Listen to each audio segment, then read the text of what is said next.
Hey, yo, what up, though, ladies and gentlemen? Back at it again with Rap Relived with your boy Flanoy, where we discuss black music culture from a Gen Z perspective. Now, you see me sitting on the floor, and you probably wondering, Chris, why are you sitting on the floor? So, today I'm here with my first episode of my very first podcast, the Rap Relived TV podcast. And with these podcasts, these are going to be the most personal versions of me behind the camera that you're gonna get to see. You know, when I'm sitting at my office desk and I'm trying to do a infotainment video, you know, whether it's an album review or talking about rappers and merch or talking about anything that's black music, black culture, and I got an outline laid out, I'm trying to maintain attention for an audience for, 10 to 15, 20, 25 minutes. I'ma sound different, I'ma talk different because I'm trying to really make sure that I retain attention from the audience to be entertaining. So I put on my little radio voice.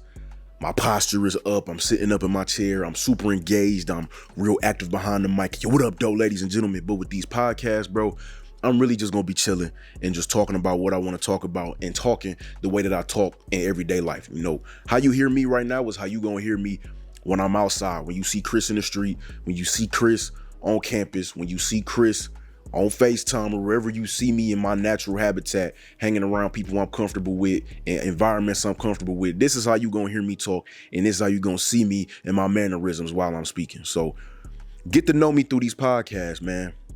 Right now, in these early stages of building this channel, I'm really just doing everything. You know, I'm trying to find what I like creating the most, finding out what gets the most traction on the YouTube platform, figuring out what the audience likes the most.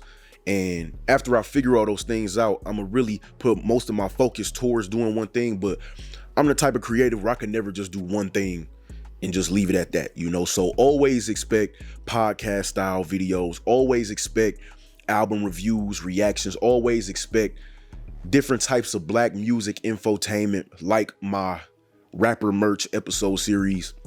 Expect everything, but just know as time goes on and I figure out what gains the most traction and what I enjoy the most, that's what you're gonna see the most. And that's what you're gonna see the most push behind. But anyways, enough talking. And I will explain why I'm sitting on the floor. So I'm sitting on the floor against the edge of my couch because I've always been a floor sitter. You feel me? Like ever since I was a kid, as long as I got some carpet on the floor, I'm trying to sit on the ground. You know, my last apartment, it was hardwood everywhere. I was not finna sit my ass on no hardwood and do a podcast for 30 minutes or an hour. Wasn't happening. I'm not cut like that, bro. My new apartment that I just moved in, literally, I just finished moving in yesterday. So really, all over there, I still got boxes, I got bins, I got canvas posters I gotta put up on the wall. I got all kind of stuff in my living room right now, but it look clean on this side, so that's all that really matter. But I got carpet in here right now, as you could probably hear. I got the carpet on me, so I could go back to sitting on the floor up against the edge of my pleather couch, you know, because I'm broke and I can't afford a real leather couch. But anyways, let's get on to the podcast. And the only structure I'm gonna have for these podcasts is I'm gonna have a little outline on my phone that I want to talk about. I'm not gonna have no, detailed outline that functions similar to a script. I just want to make sure that I'm following tasks and getting through certain topics that I want to get through. So with episode 1, the very first topic that we gonna discuss is R&B dead?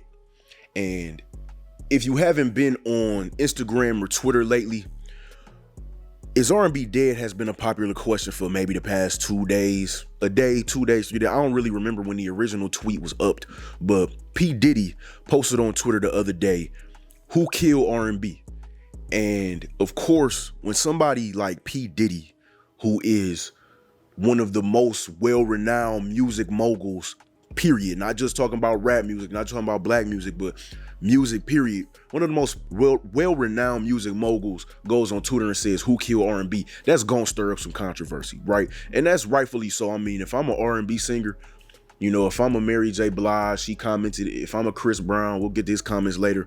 A Jaquisa type, dollar sign. If I'm any R&B singer, I'm gonna be out here wondering, like, what you mean, who killed R&B? Like, I'm singing R&B right now. Like, how was R&B dead if I'm singing R&B, she's singing R&B, that group over there doing R&B, people still waiting on this R&B artist to drop music? Like, how was R&B dead? But of course, when you ask something like that, a lot of people are going to agree, especially your older folks. Now, the idea to me, bro, of R&B being dead is really just the same thing that we see with rap music over and over and over again, especially like ever since Nas said hip hop was dead, you know, over 2 decades ago. It's what happens when one version of the music just, it goes through its time and then it evolves into a new era of the sound, right? So with R&B music, the biggest complaint that we hear is like, oh, with R&B music, you never hear singers talking about how much they love a woman. You never hear women talking about how much they love a men. R&B music nowadays is all toxic and how to get over on one another and all that kind of stuff, right? It's the same thing with how they talk about rap music, where they say, you know, rap music used to be lyrical and you used to have to be cold and rapping and it was all positive and black power. Nowadays, all the rappers, they just want to commit drills on each other and they just want to, you know, get in the mic and just say whatever and think it's going to blow. You know what I'm saying? It's the same complaints. It's just they apply it to R&B music. If you asking me, bro, a 22-year-old, R&B is more alive than it ever has been. And of course, that's from my 22-year-old perspective. I was born in 2000. I wasn't born in 85. I wasn't born in 65. I wasn't born in 95. I was born in the year 2000.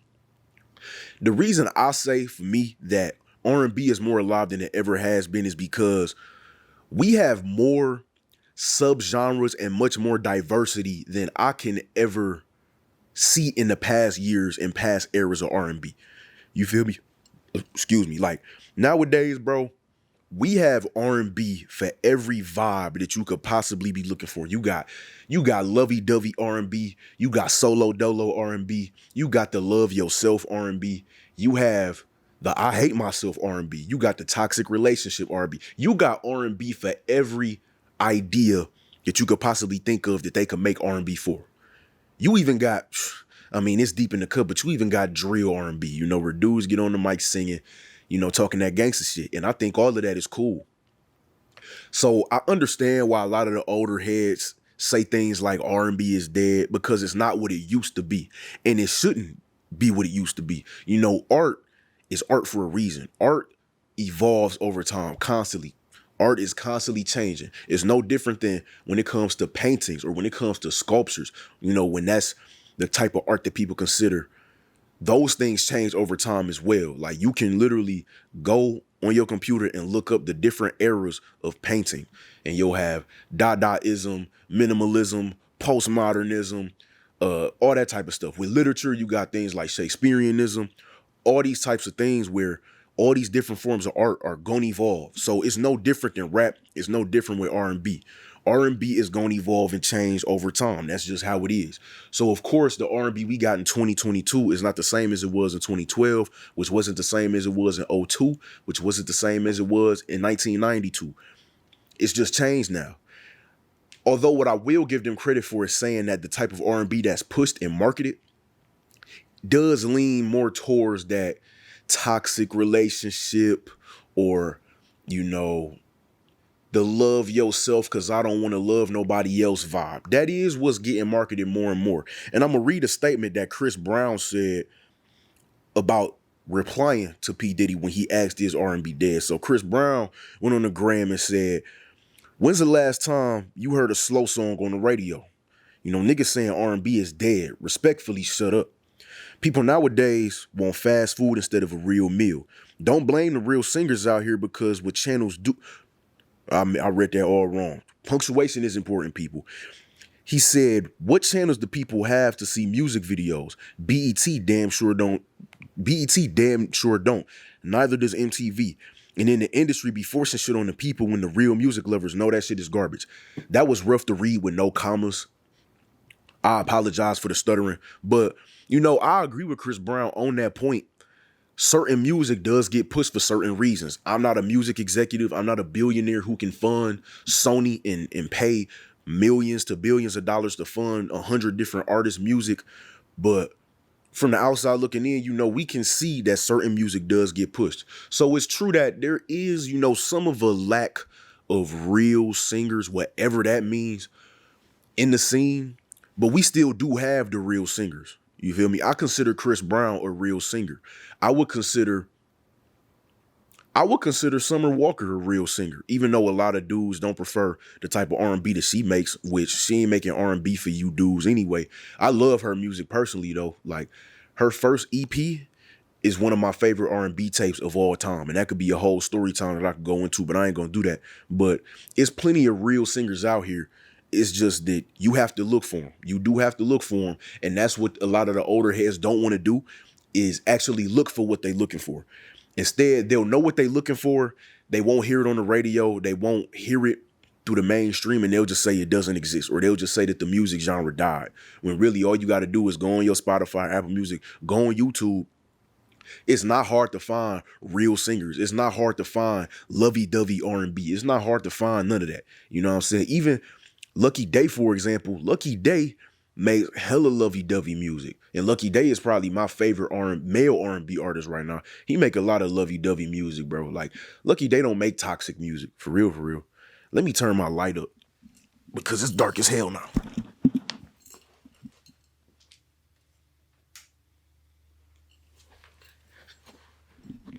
And I'm not going to edit that out either. I'm keeping everything one take Jake. But like I was talking about, Lucky Day is my favorite male R&B artist out right now. And he makes that lovey-dovey, you want to get with a girl and just chill under the covers and listen to the album type music, or get in the car with your girl and just vibe out on the ride type music. He does that. On the other hand of the spectrum, you got your Brent Faiyazes who, you know, that's like, I wouldn't say he's like the future of R&B, like a toxic king, whatever dudes like to say, but Brent Faiyaz makes some crazy, non-desirable situation R&B music. Like, I listened to Brent Faiyaz's new album. I loved it, bro. But I would never want to be in situations like that. You know what I'm saying? It was very great musically. It had a clear beginning, middle, and end. It flowed. It was cohesive. But I would never want to be in a situation like Brent Faiyaz be singing about. I just wouldn't want to do it because it's crazy. It's toxic. It don't sound happy. It sound messed up. But people make that kind of music because people in real life experience those things. Brent Faiyaz has probably experienced some of those things. Now, does he maybe embellish some of the stuff for the sake of entertainment? Maybe, or maybe not. Maybe all of the things that he sing about is factual and real. We never know. But the whole purpose of art, especially things like music, is to reflect the times. You know, music reflects what's going on outside, at least for black music. I can't speak on other groups of music, but when it comes to black music reflects what's going on outside in the streets. And so that whole little toxic vibe that's going on, that came up because that's what's happening outside. You know, people experience that on the streets, and some of those people could sing. So then they was like, damn, I'm gonna express my pain with a pen and paper and get in a mic and sing my heart out. You feel me? That's just how it goes. Whereas, you know, somebody like Lucky Day might have had better experiences with love and relationships. Or somebody like SZA, she doesn't do a whole lot of relationship songs. You know, we had I Hate You. That's a clear, like, quote unquote toxic relationship song. But for example, Control, like her album Control is another one of my favorite R&B tapes of all time. That's a really like love yourself, do for self. I love myself. I go through times where I feel insecure, but I come back to feel myself again type of album. You know what I'm saying? You could even call it a coming of age album because there are some low points where she talks about having low self-esteem and all that kind of stuff. Or The Weeknd, where she talking about basically being a weekend fling for a dude. But that album is not predicated on toxic relationship music. That's really just a lot of vibe out music. And then when you really dig into it, there's a myriad of different topics in there. Relationships, loving yourself, being insecure about yourself, you know, from the perspective of a woman, of course. But R&B ain't dead, bro. That's just an old head statement. R&B is not what it once used to be, and that's how it should be. Like, if R&B stayed the same forever, it wouldn't grow. It wouldn't get nowhere. People would stop listening to R&B eventually if it just never changed and it never grew. You feel me? That's why I was saying we have the most diverse scene of R&B that I could ever look in the past and be like, nah, the past, this wasn't as diverse as we got today. So that means there's more R&B fans than there ever were.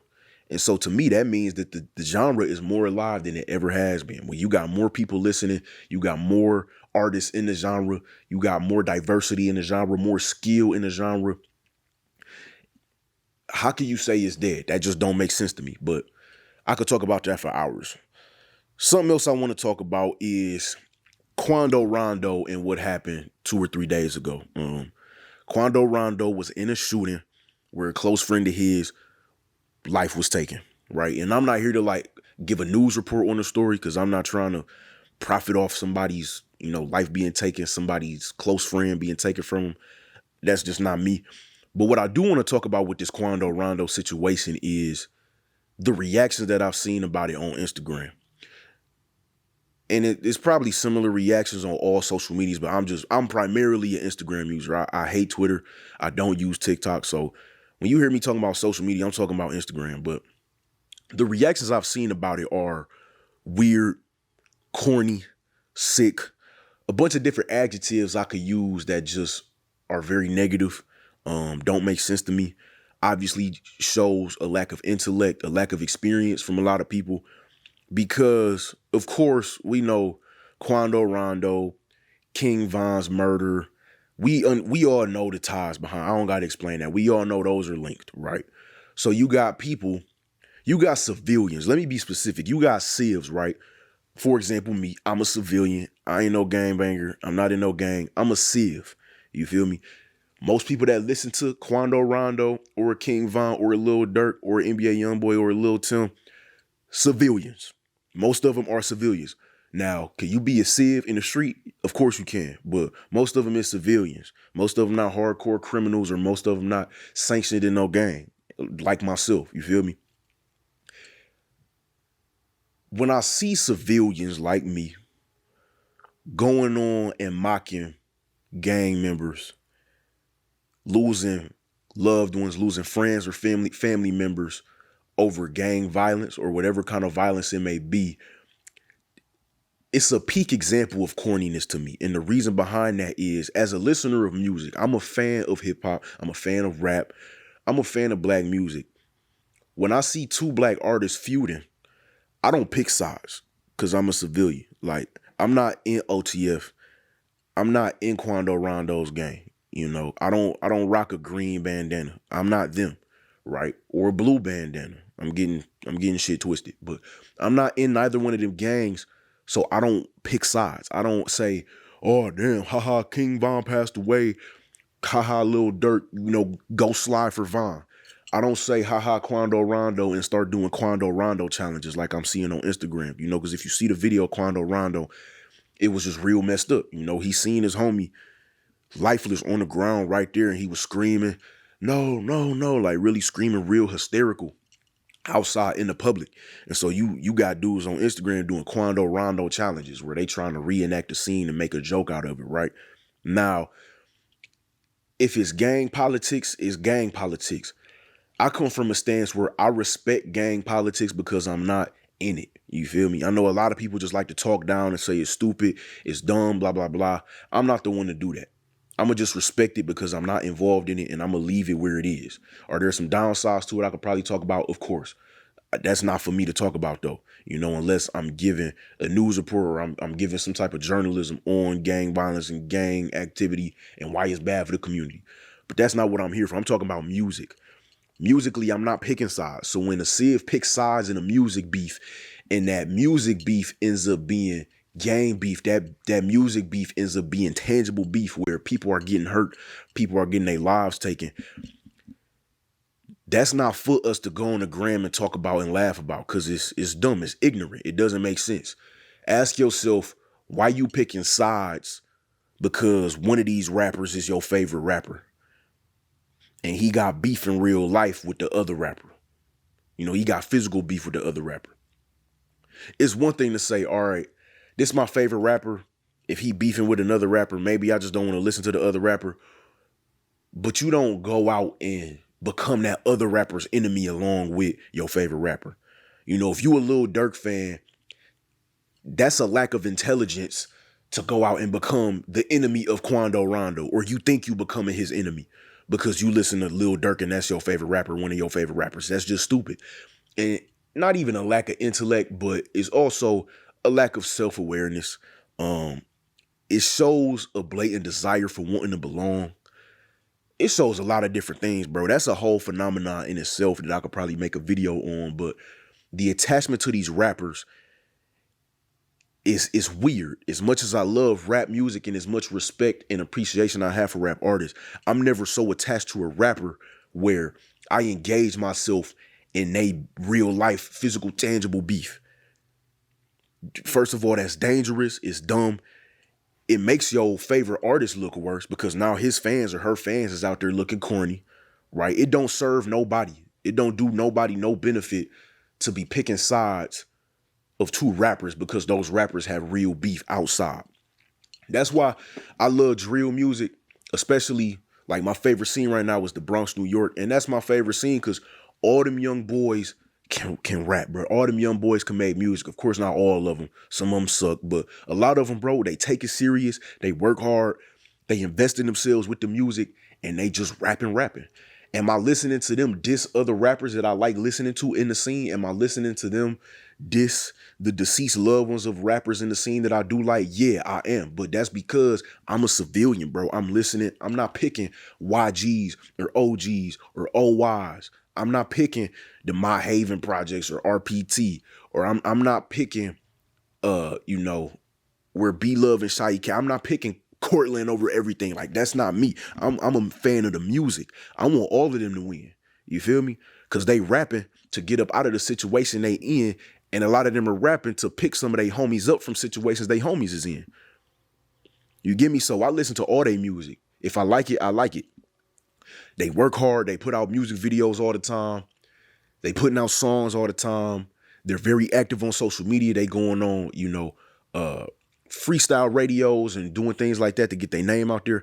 I respect the hard work and I admire the hard work at such a young age, because a lot of them dudes in the Bronx, they younger than me.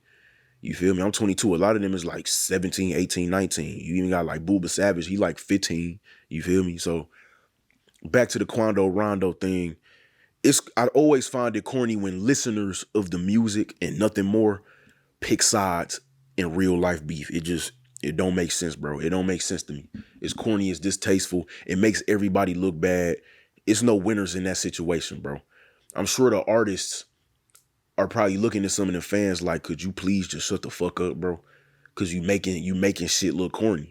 Like, this is real shit going on outside and y'all on Instagram talk about slide for Vine or doing Quando Rondo challenges. Like, these is real people. These is real lives getting taken. If you a fan of the music, cool.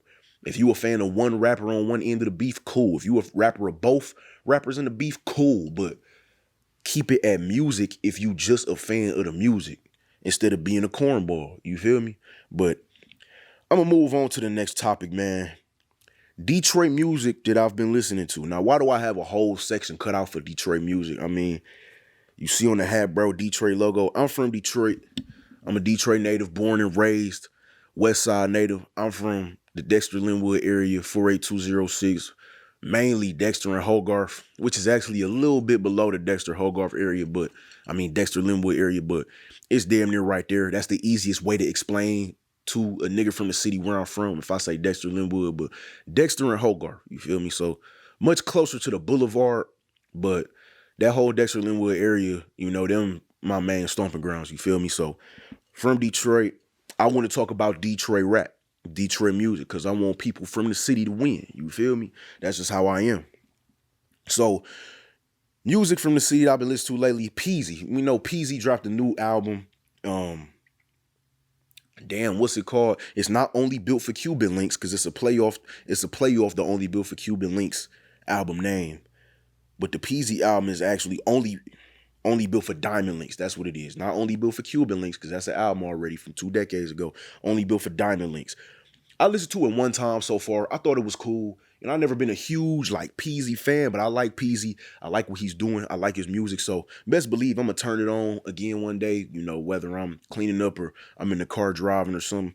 I'm going to listen to this Peasy album again. But off the first listen, I thought it was good. I thought the production was good. I thought it was a solid performance from Peasy. I thought it was a upgraded performance because, as a lot of these Detroit rappers are getting older and they've been in the game longer and longer, they getting more access to better resources, better engineers, better producers, better equipment. So a lot of their music is sounding richer, and not richer in like a denser feeling, but richer in terms of it actually sounds more expensive. It sounds like this album costs more money than others. And that's because they stacking up their bread and they using their resources and investing in their music. But I want to pinpoint a particular song on here called Sleep When I Die.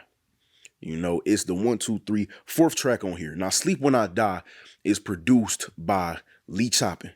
And LeeChoppn is the next big producer out the city, bro. Mark my words, LeeChoppn, LeeChoppn, LeeChoppn. His producer tag, hey, yo, my nigga Lee, I think we got another one. He's next up, bro. And I say that because LeeChoppn is a nigga I went to high school with, right? We was friends in high school. We still tap in on Instagram every now and then to this day, right? I've seen him when he started and I've seen him to where he is now. And like I said before about the drill music, I respect hard work when it comes to music and when it comes to new music and up and coming artists, whether it's producers, rappers, whatever. I respect hard work and consistency. And what I've seen from LeeChoppn has been nothing but hard work and consistency since I first remember him. We being in Cast Tech and he going into that Adidas studio ducked off between the orchestra hall and the band hall. I remember him doing that, 5 years ago or 6 years. I don't remember exactly when it started, but we talking like 2016, 2017. I remember when that started, and to see where he's grown now, I couldn't be nothing but proud of him. You feel me? And even though we not still like friends, but we still keep in touch. I'm going to support him and I'm going to keep supporting him as long as I see him working hard, being consistent, going up in the ranks. Not to mention he in school just like me. Still in school, studying engineering, up in Michigan State. He really doing something big for himself. And he's doing something that I don't see a lot of up and coming producers doing. Of course, where luck meets opportunity, that's where he's, gotten to where he's gotten. Of course, he's worked hard. He's done the consistency. He's done the sleepless nights, making beats for hours and hours and hours. He's done the sparing time hanging with friends because he got to go to his room and make beats. He got to make these beats and sell these beats and send these beats to rappers. But of course, a little bit of luck is always involved. And that luck is never to discredit what he's built on his own. That's just the luck was there. And obviously, all right, bro. So I peeped that my mic had turned off. And that was because, like a dumbass, I let my computer shut off, which of course powers the mic. So back on track, as much as I tried to one take Jake this mug, I guess it wasn't happening. But, tiny little edit won't hurt. But like I was saying about LeeChoppn, the work does not go unnoticed. And he's gotten to where he's gotten because of the work, combined with taking advantage of opportunity that luckily ran into his way, right? And like I said, that luck is never to discredit what he built. It's just, that's how it happens. We all, when we take advantage of opportunities, a lot of those opportunities come around because of luck, including myself and probably including something you've ran into in your life was probably just off of sheer luck. But I was saying, LeeChoppn brings back a feeling that I really like when it comes to Detroit rap. And that's because with Detroit rap, I've always been a fan of rap in general. And so I've never been able to just put all my rap love and rap enjoyment into the Detroit scene, ever since I was little. And to be quite frank, a lot of Detroit rap just ain't really been my personal speed. Not saying it's bad, not saying I don't like it, not saying it ain't cool, but some Detroit rap for a long time just wasn't really my vibe. It was, just for me personally, a little bit too laid back sometimes, a little bit too slow, a little bit too cool sometimes. And that's just for me. Like I said, the city love Detroit rap. My opinions don't reflect how the city look at the rap, of course, but LeeChoppn beats, they always bang. You feel me? Like, I'm talking about songs like Pink Tens by Babyface Ray. That's probably my favorite LeeChoppn beat, period. That, like, it go crazy. He got a song with WB Nutty, right, called Get the Most. And that's where I first heard of Nutty from. LeeChoppn made the beat, got the beat for him, and it's on his album called Narcotics Anonymous. That was like a year ago, I want to say last May. That beat was hard.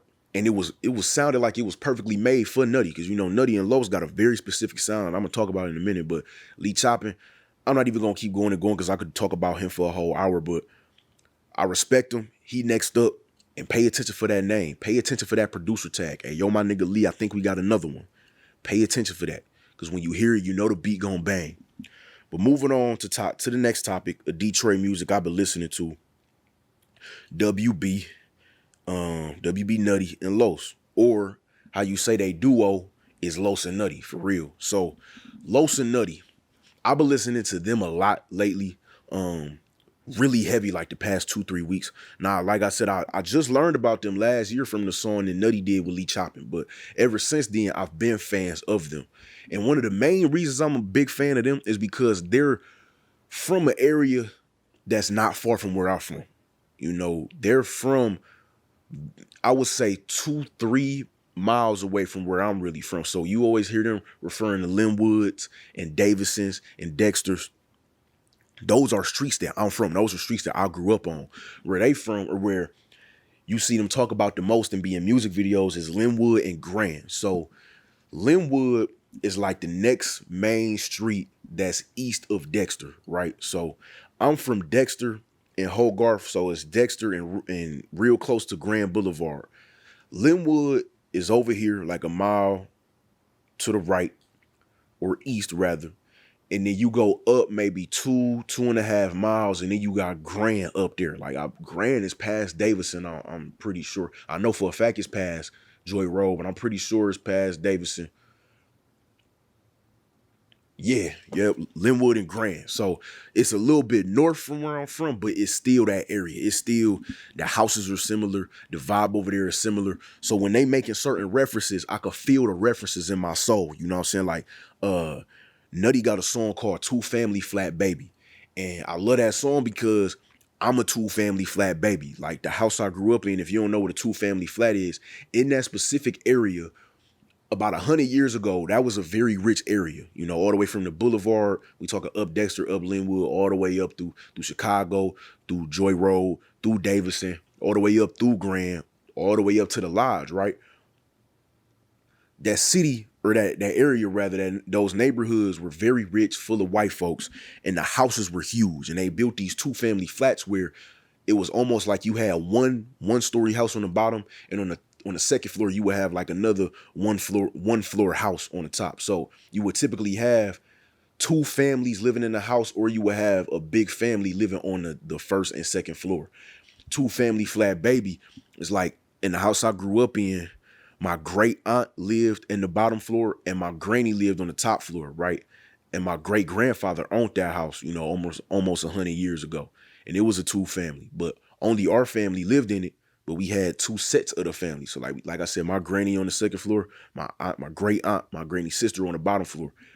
In other flats, you might have 2 completely different families living in the house, but the house is huge and it's big enough to basically have like a whole house on top and a whole house on bottom. Some of the houses, like the house I grew up in, the attic even serves as another part of the house. So you could have a whole nother family living in the attic, and that would function as almost damn near like a 3rd floor. But Los and Nutty, bro, they sound, aside from being from an area similar to where I'm from, they sound is unique. It's refreshing. I can't name nobody else in Detroit that got to sound like Los and Nutty.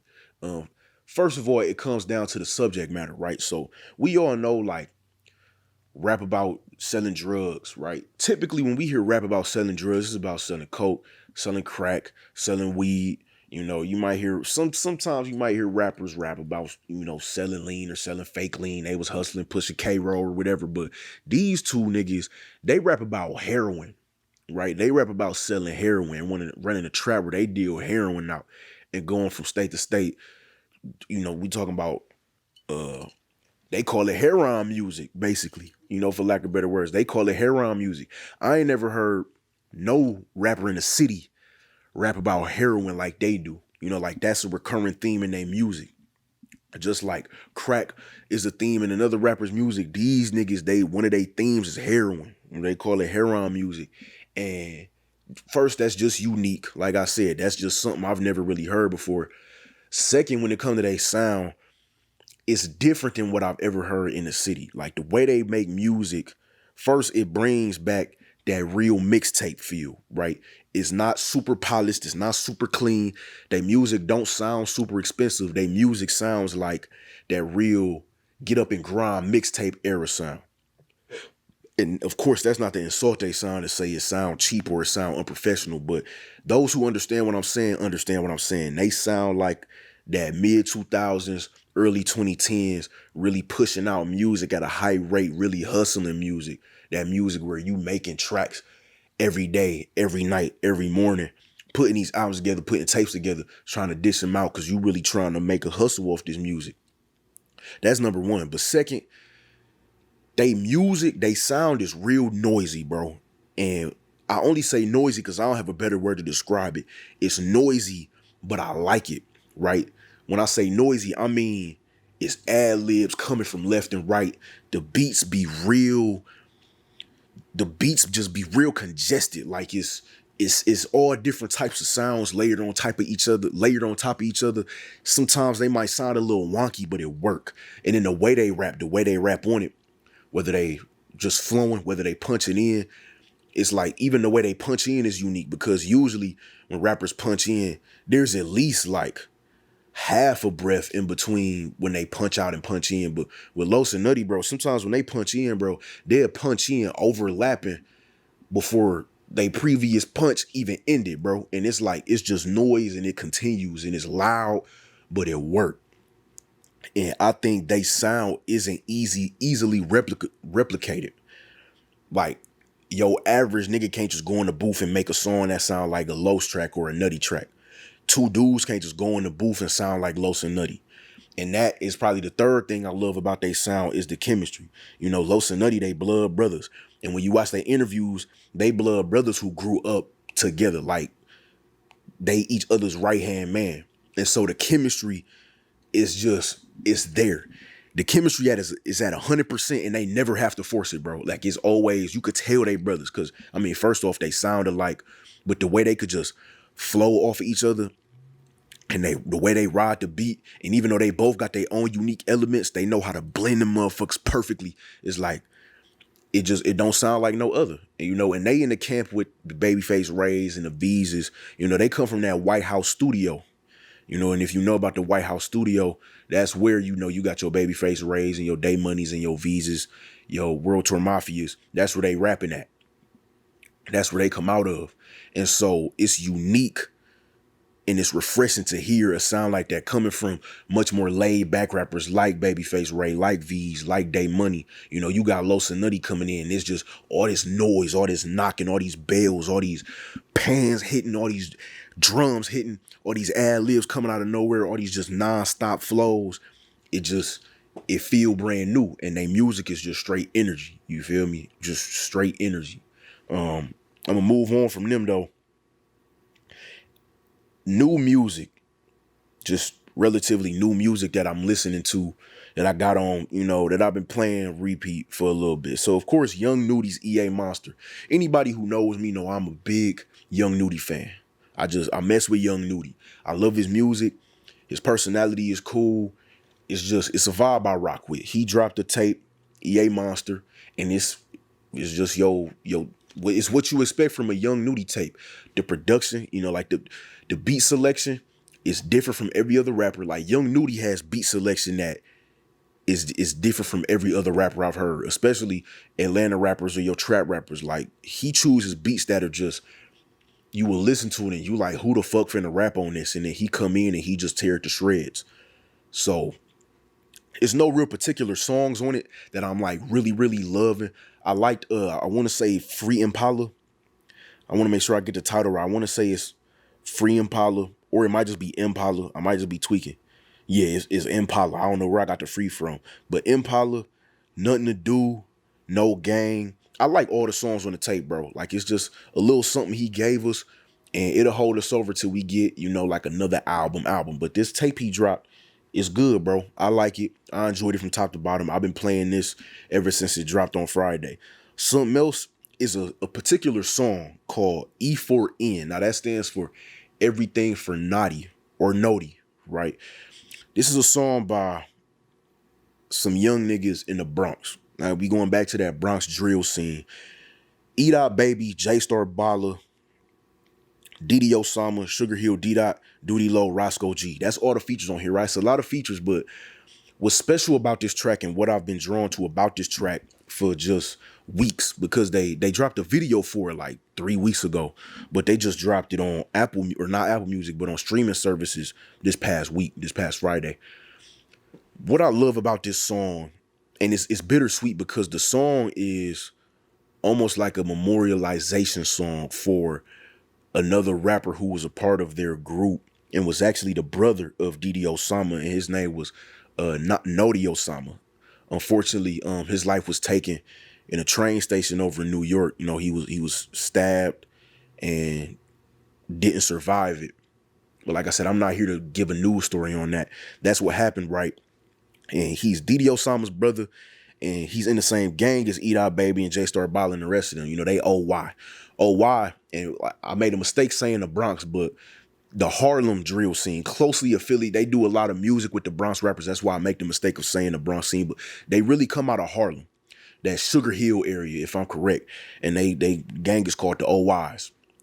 And I'm not gonna lie to you, bro. I'm almost embarrassed to say it, but I'm not at the same time.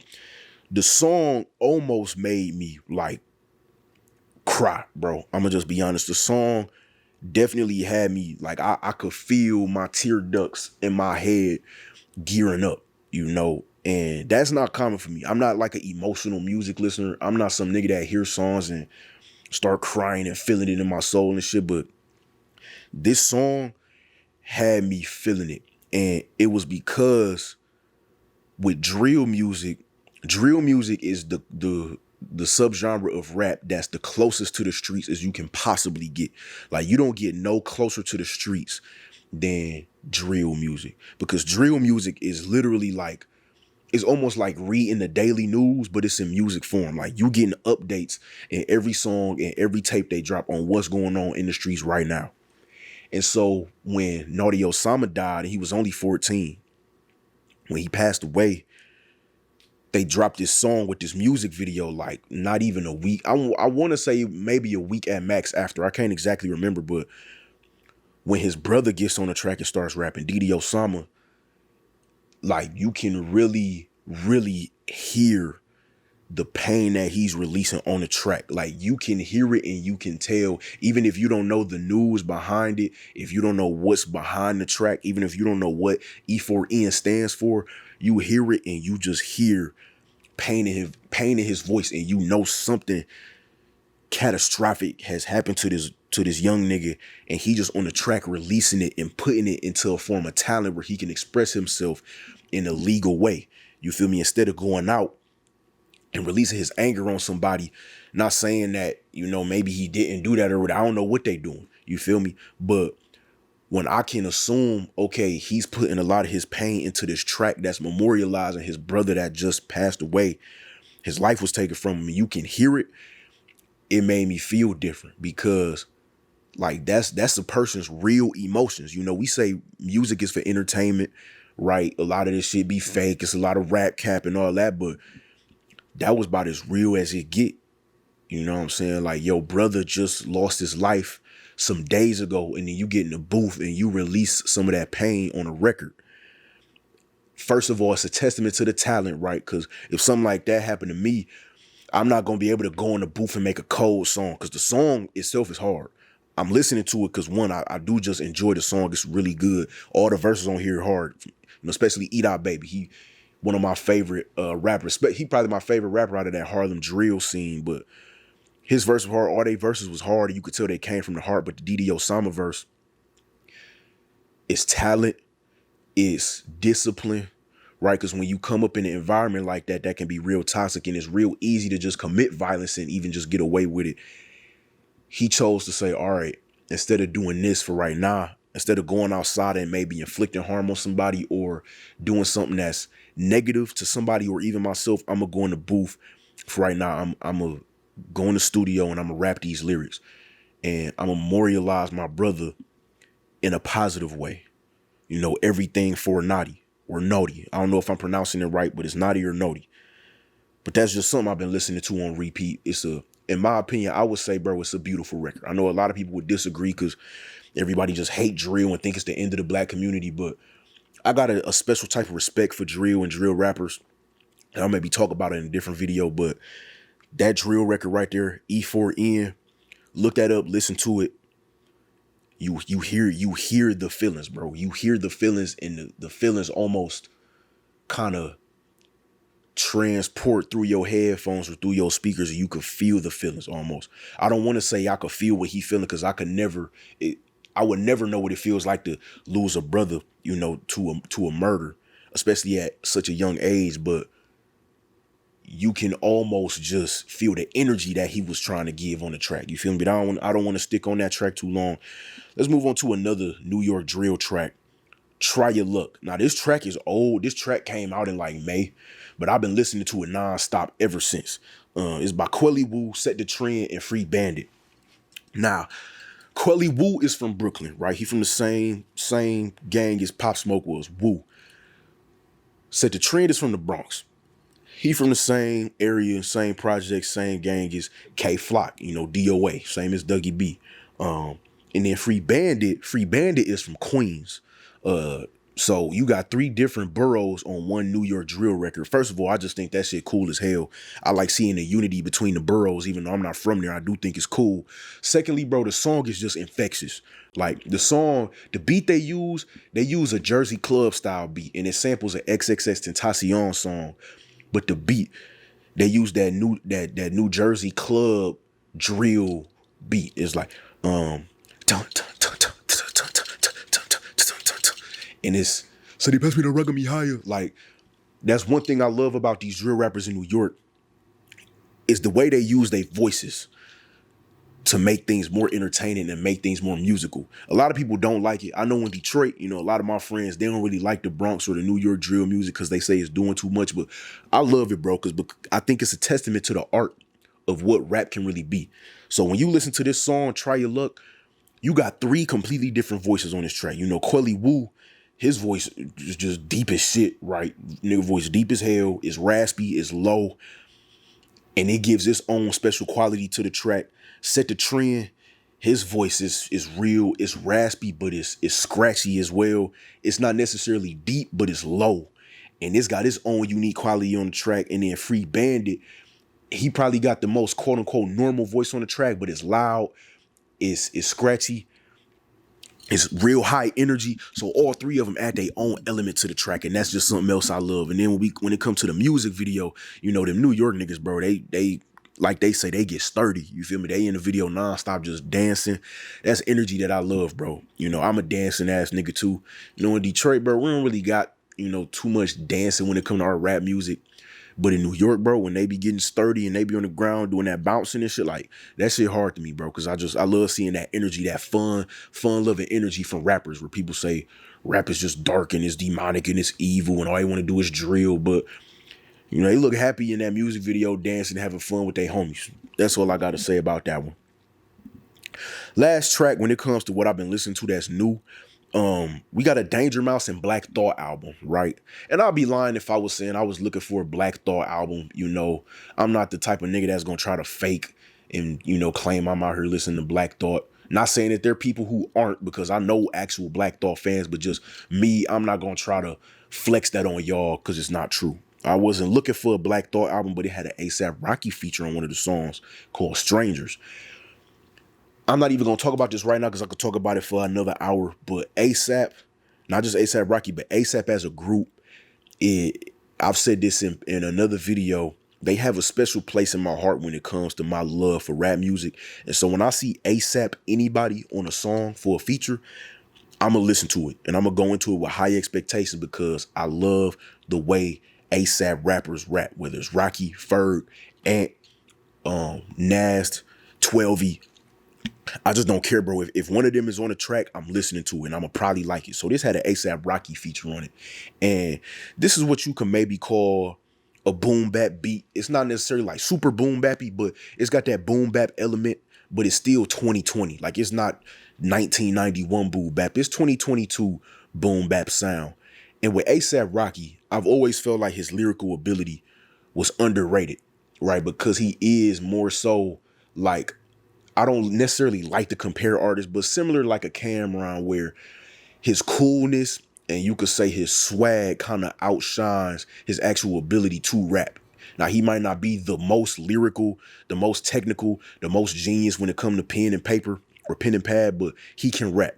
And when A$AP Rocky is on a boom bap beat or just a beat that's really made for MCs, A$AP Rocky gon' show out. And he showed out on this record. Like, we on here with Black Thought, like a real MC, a real master at rapping.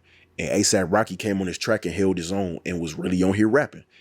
And I just been listening to it nonstop because I love the verse. I love the song as a whole. Eventually, I'm going to tap into this whole album, though. Maybe tonight, I might just go off this album and listen to the whole thing, because I'm never one to exclude, you know, rap just because it's from an older rapper, just because it's from a rapper who was, you know, busting 20 years ago and now he's still making music. No, I want to hear all of it. I like to hear the way rappers sound today and how they sounded 10 years ago, 20 years ago, 30 years ago. So I'm going to tap into this Danger Mouse and Black Thought album and see what I like about it.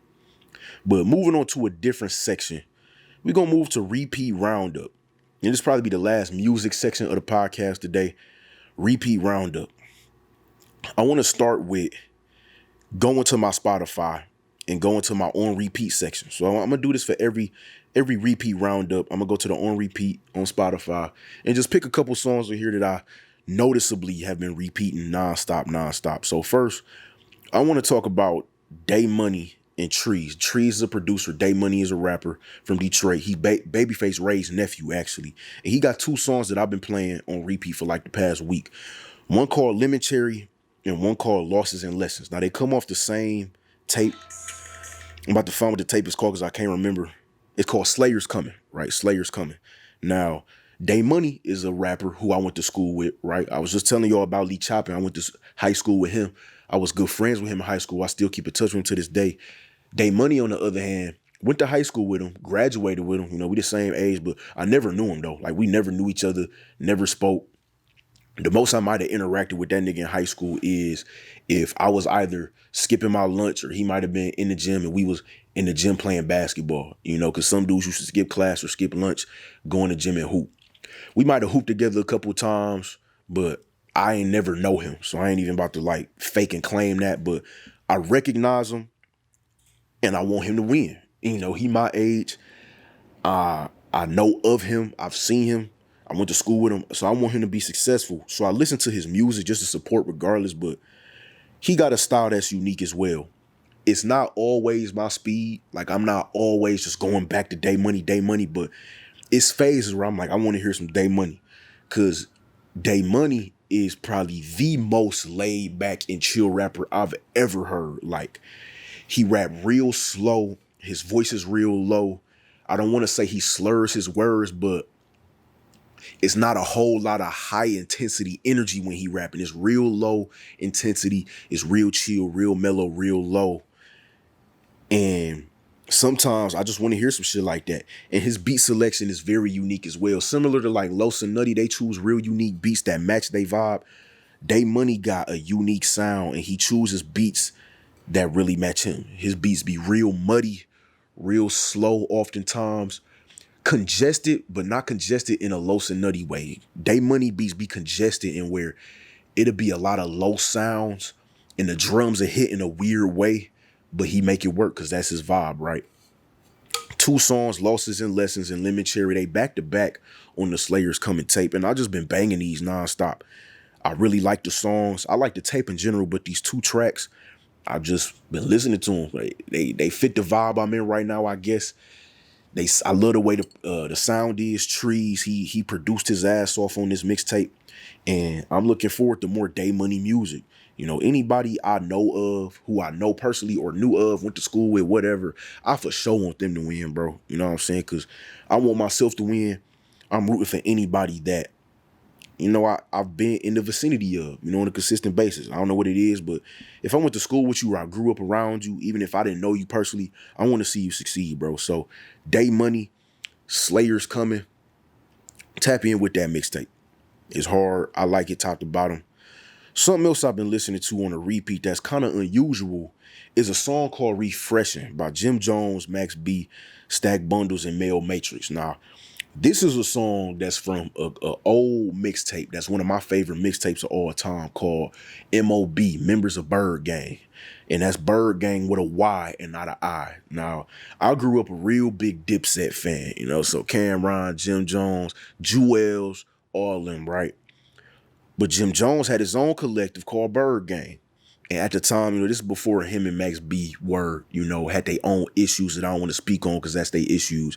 But this song refreshing. I've been playing the Members of Bird Gang mixtape on repeat, but refreshing in particular, I've been listening to that like at least once a day for the past 2 weeks. And that's because it's your classic Max B style hook where it's singing. It's not good singing, but because of the charisma Max B had, he just made it sound good. And then it's just rapping of that time. You know, we know how Jim Jones rap. We know how Stack Bundles rap. If you was a fan of M.O.B., you know how Mel Matrix rap. So it's just like, it's like your quintessential Members of Bird Gang song. You know, it could be that, or I really like Hold Me Down off that mixtape too. But I just been playing that on repeat. You know, I like to go back into my stash and listen to the shit that I used to come up listening to. You know what I'm saying? I don't always listen to new shit. I go through my phases where I dip into my bag and I'm trying to listen to something that, like, damn, bro, that was my favorite song when I was 7 years old. That was my favorite song when I was 15. You feel me? Last song over here that I'm gonna talk about that I really been listening to on repeat is Jesus Crack by Westside Gunn. If you know me, you know Westside Gunn is my favorite rapper right now. Westside Gunn has really brought back, I don't want to say brought back, but he's really shined a brand new light on hip hop. And let me not mistake myself, because it's not just him, it's Griselda. And that's no pun intended to the fucking tagline. It's Griselda. But Griselda as a whole, we talking about Westside Gunn, Conway the Machine, Benny the Butcher, Rome Streets, fucking Bodie James, like just all of them, right? They've really shined a brand new light on what hip hop can be in 2022. You know, because a lot of niggas, like I've said in the earlier video, a lot of niggas talk about hip hop is dead and all this other stuff, but they bring on these dudes and they turn on these boom bap beats. They got no drums added beats. They got beats where you can't even describe it, and they tearing it to shreds. Now, Jesus Crack is off of Peace Fly God. You know, a short little tape that Westside Gunn dropped last month in early June. He said he made it in 48 hours. 8 minutes and 12 seconds is Jesus Crack. Really long song, but it's really good. The beat is wonky. The way they rapping on it is wonky.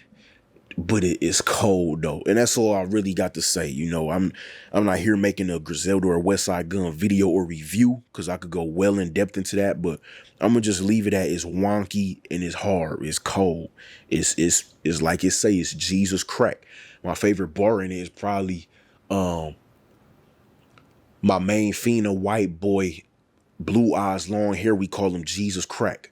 You know, I've always loved how not just Gunn but Griselda in general, they really mesh like these fine, sacred, artsy, or religious themes with street themes. So whether it be, you know, selling crack or just drugs in general or any other street crime, they blend it with like fine art or religion and stuff like that. And for whatever reason, I've just always thought that shit was hard. Like it just sound cold to me. So of course, Jesus Crack is a play on Jesus Christ.